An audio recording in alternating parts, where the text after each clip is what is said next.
Hello दोस्तों, आज की इस वीडियो में हम लोग जानने वाले हैं बीएड सेकेंड ईयर जो कि अवध यूनिवर्सिटी का लेसन प्लान है वो कैसे बनाया जाए।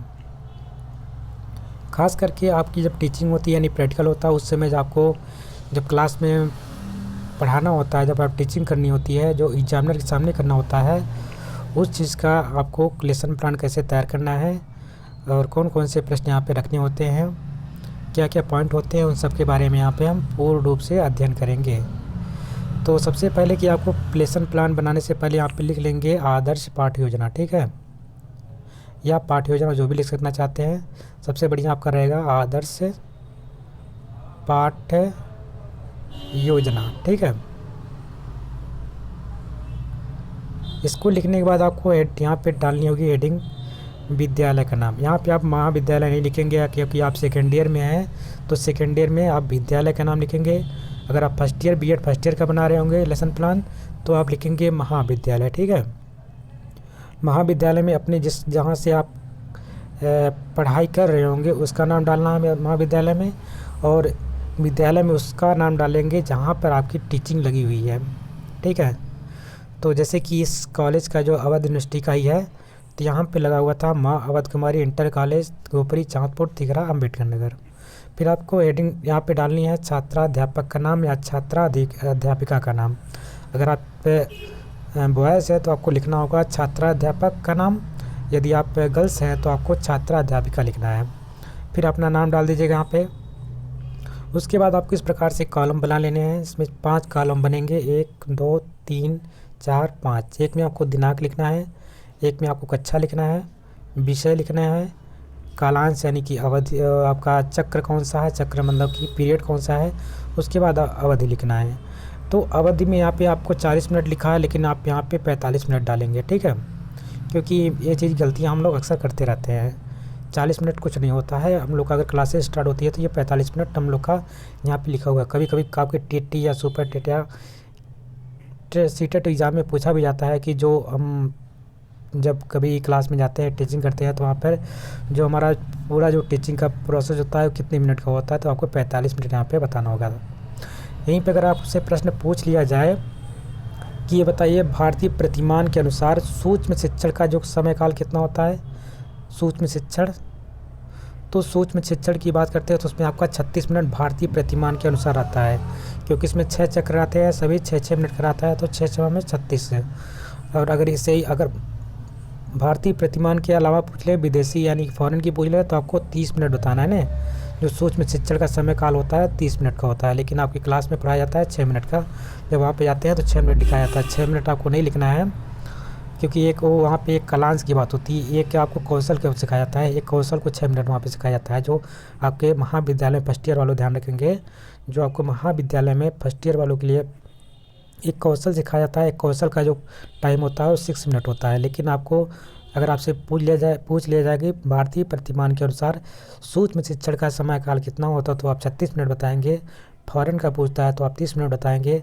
अगर पूरा जो आपका टीचिंग प्रोसेस होता है जहाँ पे आप टीचिंग करने जा रहे होते हैं वहाँ पे पूछ लिया तो कितना मिनट रहेगा, 45 मिनट। यहाँ पे 40 है, ये गलत है। ठीक है, अब बढ़ते हैं आगे आपको यहाँ पे लिखना होता है प्रकरण, लेकिन प्रकरण आपको पहले नहीं लिखना होगा, प्रकरण आपको बाद में लिखना होगा। कॉपी में आप लिख सकते हैं पहले, लेकिन यही प्रकरण आपको प्रस्तावना के प्रश्न करके बच्चों से निकालने होते हैं। उसके बाद आपको ये बोर्ड पे लिखा जाता है। फिर उसके बाद ये तो बाद में निकालेंगे, अभी हम आगे सीख लेंगे कैसे निकाला जाएगा। उसके बाद अगली हेडिंग आपकी पड़ती है सामान्य उद्देश्य। सामान्य उद्देश्य क्या होता है, सबसे पहले हम बता देते हैं। सामान्य उद्देश्य में आपका अलग अलग भी हो सकता है। यहाँ पे जो पॉइंट रखे हैं ये पॉइंट डिफरेंट हो सकते हैं। तो समान उद्देश्य में सबसे पहले आपको ध्यान रखना है समान उद्देश्य किस चीज़ से हमको ले जाता है। तो समान उद्देश्य हमारा जो हमारी किताब होती है, यानी हमारी जो बुक होती है, हमारा बुक्स वो कौन सी बुक हम पढ़ा रहे हैं। अगर हम गणित पढ़ा रहे हैं तो हमारे पूरे गणित के बारे में यहाँ पे हम बताया जाता है समान उद्देश्य में। यहीं पे आपका विशिष्ट उद्देश्य की अगर बात करता है तो विशिष्ट उद्देश्य आपका हो जाता है, आपका वो पाठगत हो जाता है, यानी किस चैप्टर को पढ़ा रहे हैं। जैसे कि आपने मेंसुरेशन पढ़ा रहा है तो मेंसुरेशन में आपने बेलन या जैसे बेलन पढ़ाना चाह रहे हैं या त्रिभुज पढ़ाना चाह रहे हैं, तो उस त्रिभुज के बारे में बच्चों के विकास में क्या क्या चीज़ हम बता सकते हैं जिससे बच्चों का विकास हो सकता है और उस चीज़ को बच्चे कैसे अप्लाई कर सकते हैं, ये हमारा उस यानी कि ये कहीं ना कहीं एक तरीके से पाठ्यगत हो जाता है। जो हम पाठ को पढ़ाते हैं वो हमारा विशिष्ट उद्देश्य के अंदर आ जाता है, जबकि हमारा जो समान उद्देश्य होता है वो आपका बुक से रिलेटेड होता है, यानी कि वो कहीं ना कहीं आपके जो आपकी किताब रहती है किताबगत हो जाती है, किताब से रिलेटेड रहती है। हिंदी है तो हिंदी के बारे में रहेगा, लेकिन हिंदी का एक टॉपिक ले लेंगे तो हमारा वो विशिष्ट उद्देश्य में आ जाएगा। तो आप यहाँ पे लिखा भी है इस प्रकार से देख सकते हैं कि सामान्य उद्देश्य में क्या होता है कि छात्रों में वैज्ञानिक, जैसे कि यहाँ पे लिख सकते हैं छात्रों में वैज्ञानिक दृष्टिकोण का विकास करना। ठीक है, दूसरा पॉइंट है, या आप लिख सकते हैं छात्रों को गणित के प्रति रुचि जागृत करना, और भी जितनी भी मतलब गणित से रिलेटेड जितनी भी चीज़ें हैं यहाँ पे लिख सकते हैं। दूसरा पॉइंट है छात्रों में तार्किक एवं मानसिक शक्ति का विकास करना। ये किसके माध्यम से हो सकता है? गणित से हो सकता है। छात्रों में गणित के क्षेत्र में आए जो परिवर्तन एवं वैज्ञानिक दृष्टिकोण का विकास करना, ये सब है। छात्रों में वैज्ञानिक विधियों की जानकारी प्रदान करना। छात्रों में वैज्ञानिक तथ्यों एवं जीवन में प्रयोग करने वाले संबंधित कौशलों का विकास करना। उसके बाद हम डालते हैं विशिष्ट उद्देश्य में। विशिष्ट उद्देश्य में हमारा 3 पॉइंट आता है, एक आपका ज्ञानात्मक होता है, भावात्मक होता है, और एक क्रियात्मक या अनुप्रयोगात्मक होता है। तो ज्ञानात्मक से रिलेटेड क्या है कि उस टॉपिक से, यानी कि यहाँ पे हम अब जो टॉपिक हैं उस टॉपिक से रिलेटेड हमको क्या क्या चीज़ें बच्चों को हम पढ़ाने वाले जिससे उनकी जानकारी बढ़ने वाली है। तो मान लो इससे कि हम त्रिभुज से स्टार्ट करेंगे, तो मान लो त्रिभुज के बारे में बच्चों को पता हो सकेगा। छात्र बेलन को पहचान सकें, बेलन कैसा होता है। उसके बाद भावात्मक जो होता है, भावात्मक क्या है कि इसमें क्या लिखना होता है, छात्र बेलन की व्याख्या कर सकेंगे, छात्र बेलन के बारे में बता सकेंगे। फिर इसके बाद आपका पॉइंट नंबर 3 आता है अनुप्रयोगात्मक। प्रयोगात्मक आपको लिखना होता है कि छात्र बेलन को दैनिक जीवन में स्पष्ट कर सकेंगे या इनका उपयोग कर सकेंगे। फिर अगली हेडिंग आपकी पड़ती है कक्षा उपयोगी उपकरण। ये चीज़ गलत है, यहाँ पे आपको लिखना है सहायक सामग्री। ठीक है, सहायक सामग्री। सहायक सामग्री में आपको लिखना होता है कक्षा उपयोगी उपकरण। ठीक है, यहाँ पे हेडिंग पड़ेगी सहायक सामग्री, इसके आगे लिखेंगे कक्षा उपयोगी उपकरण, और ये चार्ट फार्ट जो लिखा रहता है ये नहीं लिखना होता है। ठीक है, सॉरी, यहाँ पे आप कक्षा उपयोगी उपकरण में जैसे कि आप कोई लोग सैम्पर, डस्टर, ब्लैक बोर्ड ये सब डालते हैं, ये सब नहीं डालना होता। हाँ, अगर आप चार्ट लेकर आए हैं और कोई मॉडल लेकर के आए हैं तो उसके अलावा आप यहाँ पे लिख सकते हैं कक्षा उपयोगी उपकरण, प्लस उसके साथ आगे और लिख देंगे चार्ट है, और क्या नाम है कि अगर हमने मॉडल ले आया कोई चीज़, मॉडल लिख देंगे वहाँ पे, और कुछ भी और इस्तेमाल किए हैं उसको लिख सकते हैं। लेकिन आपको ये नहीं कि कक्षा उपयोगी उपकरण में आप क्या नाम है कि यहाँ पे सहायक सामग्री में लिख दिया डस्टर, बोर्ड, ये सैम्पल डपर, ये सब नहीं लिखना है। फिर उसके बाद आपको यहाँ पे अगली हेडिंग पड़ती है पूर्व ज्ञान की। पूर्व ज्ञान में क्या है कि छात्र इससे पहले कुछ ना कुछ जानते होंगे, पिछली कक्षा में जो पढ़े होंगे उससे रिलेटेड आपको यहाँ पे लिख देना है। जैसे कि छात्र बेलन के बारे में सामान्य जानकारी रखते हैं, यानी कि बेलन कैसा होता है ये सब थोड़ा सा जानते ही हैं बच्चे।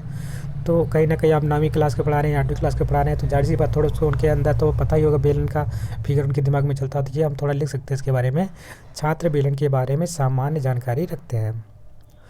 उसके बाद आपको प्रस्तावना के प्रश्न लिखने होते हैं। प्रस्तावना के प्रश्न में ही आपको बच्चों से करना होता है ये सब क्वेश्चन। इसमें से कम 4 क्वेश्चन आपको करने होते हैं, जिसमें से 3 क्वेश्चन कम से कम बच्चे बता सके ऐसा क्वेश्चन करेंगे।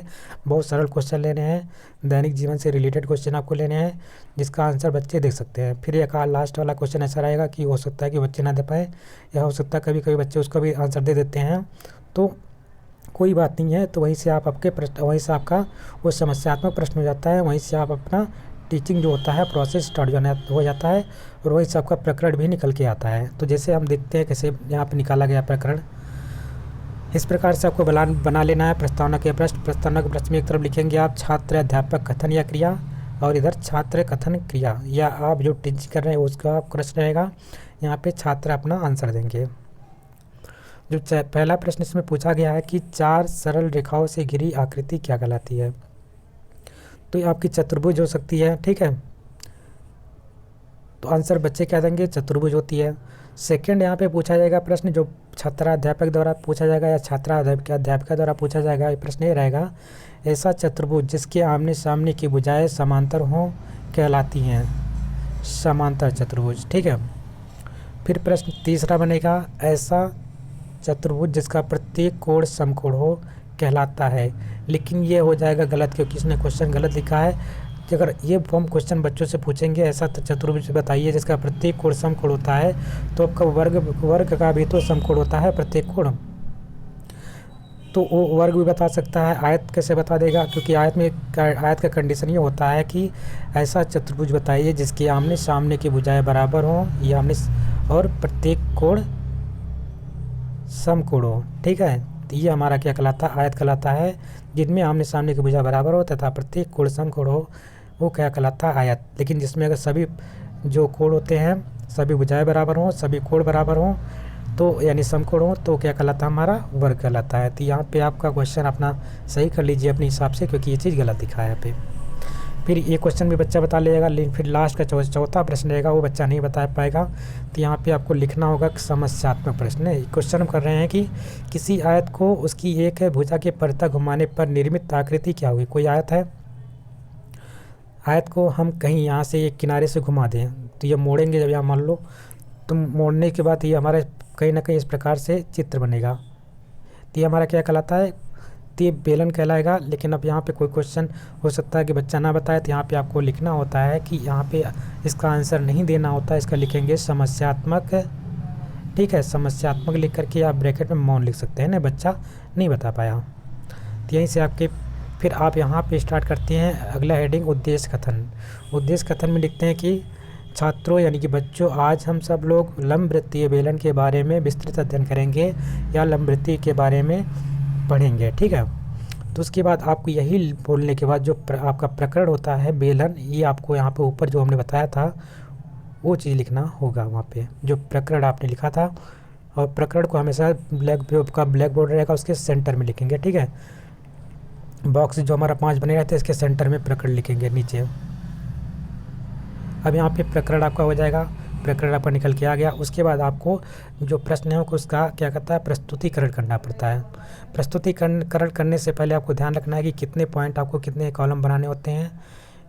पहला कि आपका यहाँ पे इस प्रकार से रहेगा शिक्षण बिंदु, दूसरा है छात्राध्यापक कथन या क्रिया, इसमें छात्र क्रिया या कथन, फिर शिक्षण विधि किस प्रकार से कौन सी विधि इस्तेमाल कर रहे हैं, और लास्ट का यहाँ पे रहेगा सैमपट कार्य। शिक्षण बिंदु क्या है कि सबसे पहले हम लोग बेलन का वक्र पृष्ठ के बारे में बात कर रहे हैं, तो यहाँ पे हम डाल देंगे बेलन का वक्र पृष्ठ। ठीक है, तो यहाँ पे पूरा लिख दीजिएगा बेलन का वक्र पृष्ठ। पहला प्रश्न यहाँ से बनेगा बेलन का वक्र पृष्ठ क्या है। छात्र को नहीं पता वो मौन रहेगा। एक ऐसा क्वेश्चन है प्रश्न उत्तर विधि से, हमने प्रश्न पूछा था बच्चों से, बच्चों ने नहीं बताया, तो यहाँ पे लिखेंगे प्रश्न उत्तर विधि।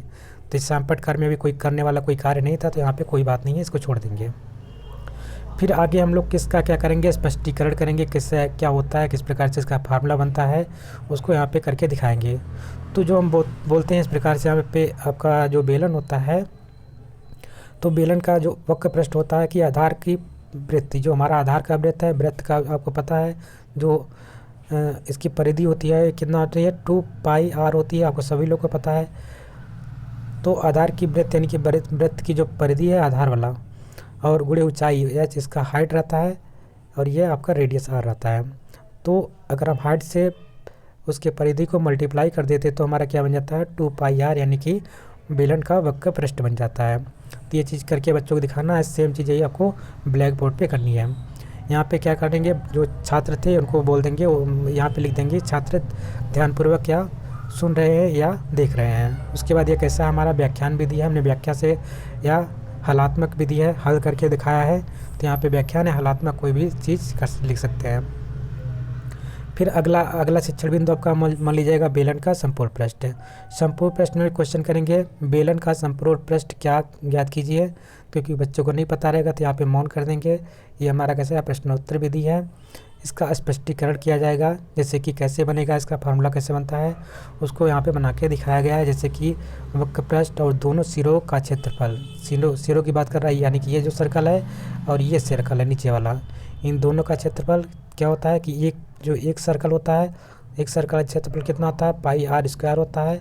तो 2 हो जाएंगे तो 2πr² हो जाएगा। ठीक है, एक नीचे वाले का एक ऊपर वाले का, तो 2πr²। और क्या बोला है कि वक्र पृष्ठ आपने ऊपर निकाला है, तो वक्र पृष्ठ कितना होता है कि 2πr × h होता है। कैसे निकाला आपको पता है, परिधि के साथ h को मल्टीप्लाई कर दिया तो आपका वक्र पृष्ठ आ गया, उसके साथ 2πr², क्योंकि ये दोनों सिरों का जो क्षेत्रफल था।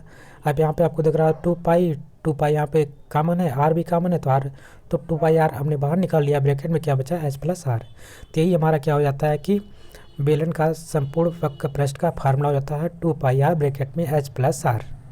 फिर उसके बाद आपको यहाँ पे देखने को मिलता है, यहाँ पे व्याख्या लिखना होता है। यही चीज़ जो हमने करके दिखाया है, इसको आपको ब्लैक बोर्ड पर करना होता है वहाँ पर बच्चों के सामने। फिर उसके बाद आप लिखेंगे यहाँ पे, और तीसरा पॉइंट भी आप कर सकते हैं प्रस्तुतिकरण में। तो प्रस्तुतिकरण में यहाँ पे लिखेंगे बेलन का आयतन, ये हमारा शिक्षण बिंदु है, बेलन का आयतन में लिखेंगे। और यहाँ पे पूछेंगे प्रश्न, बेलन का आयतन ज्ञात कीजिए। तो यहाँ पे बेलन का आयतन कैसे, यानी कि कोई इसका फार्मूला कैसे बनाना है, ये यहाँ पे करेंगे।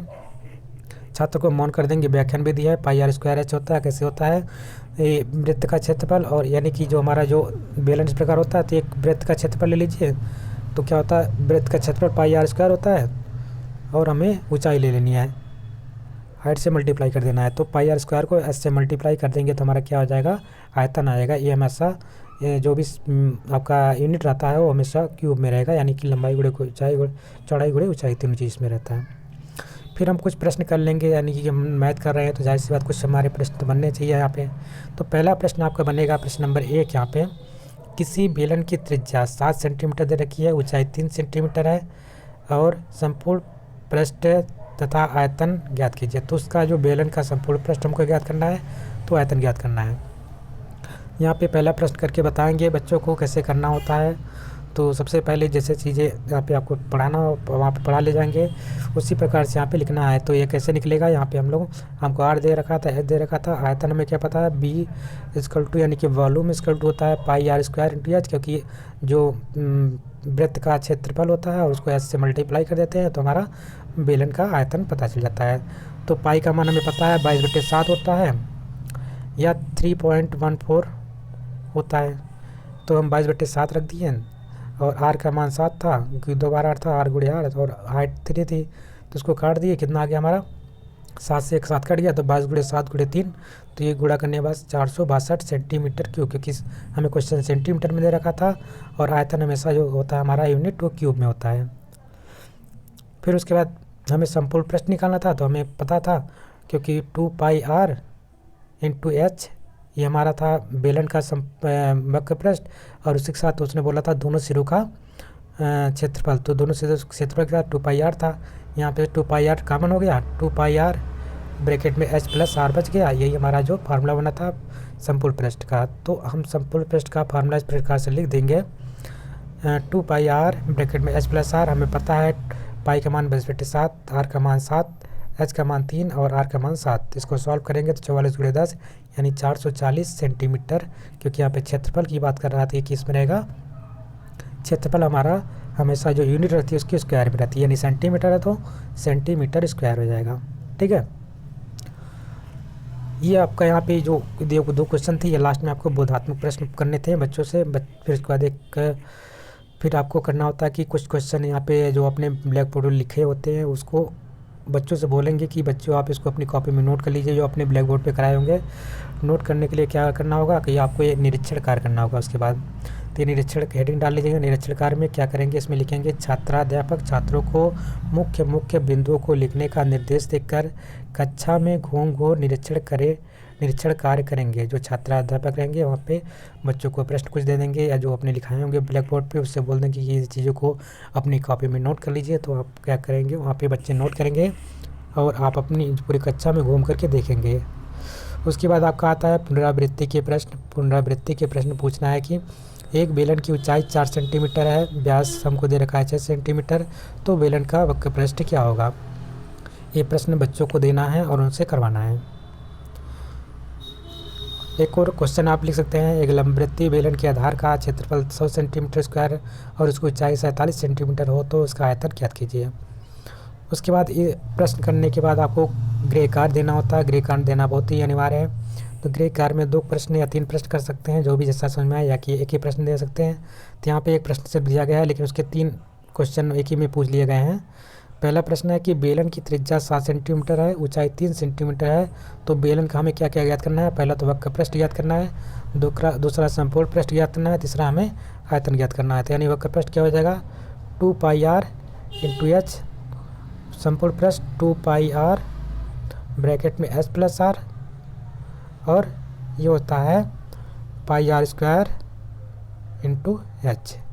ये चीज़ तीनों चीज़ को हमको याद करना निकालना है। तो यहाँ पे आपका जो, क्योंकि ये सेकेंड ईयर का था, यहाँ पे आपको नीचे कुछ नहीं लिखना होता है। नहीं तो अगर कुछ आलोचनात्मक चीज़ें लिखनी होती है या हस्ताक्षर होते हैं यहाँ पे टीचरों के या छात्राध्यापक के, तो यहाँ पे नहीं लिखना है, क्योंकि सेकेंड ईयर का आप जब क्या नाम है कि जब प्रैक्टिकल देने आते हैं उस समय होता है। तो यहाँ पे कोई नीचे आपको सिग्नेचर वाला चीज़ कोई लिखना नहीं है, इसे छोड़ देना है ग्रे कार्ड दे करके।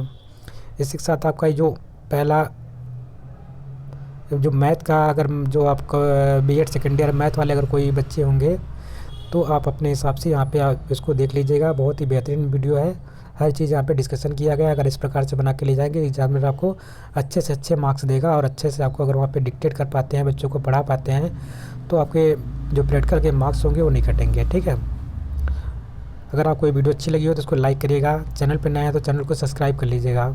मिलते हैं अगले वीडियो में, तब तो उसमें हम लोग पढ़ेंगे साइंस के कुछ क्वेश्चन हैं, तो साइंस के बारे में हम लोग देखने वाले हैं। जो साइंस के विद्यार्थी हैं वो साइंस अपना यहाँ पे देख सकते हैं। उसमें हम लोग लिखा उसमें भी यही पाठ्य योजना बताने वाले हैं, तो उसमें किस प्रकार से लिखना होगा सेम चीज़ें उसमें भी रहती हैं। तो हमारा सेकेंड आदर्श पाठ्य योजना हो जाएगा, क्योंकि कम से कम 2 पाठ्य योजना आपको अपने उसमें बना के ले जानी होती है जो प्रैक्टिकल होता है। एक आपका दोनों जो सब्जेक्ट होते हैं उससे रिलेटेड 2 बननी होती है, 2 फाइल मिलती है, दोनों में बनाया जाता है, दोनों फाइल में आपको उतार के ले जाना होता है। तो उसमें से एक ही पढ़ाना होता है, क्योंकि उसके एग्जामिनर के पास इतना टाइम नहीं रहता कि अब दोनों वहाँ पे पढ़ाएंगे। हाँ, कुछ क्वेश्चन आपसे वो एग्जामिनर क्रॉस कर सकता है, क्रॉस क्वेश्चन भी कर सकता है आपसे, आपके फाइल से रिलेटेड चीज़ें। ठीक है, या आपसे पूछ सकता है विशिष्ट उद्देश्य क्या होता है, सामान्य उद्देश्य क्या होता है, इन दोनों में अंतर क्या होता है। तो शुरुआत में ही मैंने बता दिया है। तो ये सब चीज़ें आपको ध्यान रखना होगा, जो खास करके जो अवध यूनिवर्सिटी से आप लोग बिलोंग कर रहे हैं। अवध यूनिवर्सिटी को एक चीज़ और मैं बता देना चाहता हूँ कि वो लोग अपने जब उनका एग्ज़ाम होता है तो वो लोग विषय नहीं लिख पाते हैं। विषय क्या होता है जो कि उनके एडमिट कार्ड में आता है, तो एडमिट कार्ड में वो अपना विषय नहीं खोज पाते हैं, विषय कहाँ लिखा है। बहुत लोग कन्फ्यूजन रहते हैं कि विषय नहीं लिख के आते हैं, जो उनका सब्जेक्ट रहता है सब्जेक्ट ही भर देते हैं कॉपी में, क्योंकि वहाँ पे एक कॉपी में आपके विषय भी लिखा रहता है और आपका प्रश्न पत्र का भी नाम लिखा रहता है। तो दोनों जगह पर सिर्फ प्रश्न पत्र लिख के चले आते हैं। तो उसका एक वीडियो मैंने अलग से बना दूंगा उससे जो एडमिट कार्ड है एडमिट कार्ड पे, तो उसको ज़रूर देखिएगा आप लोग। ठीक है, थैंक यू, मिलते हैं नेक्स्ट वीडियो में।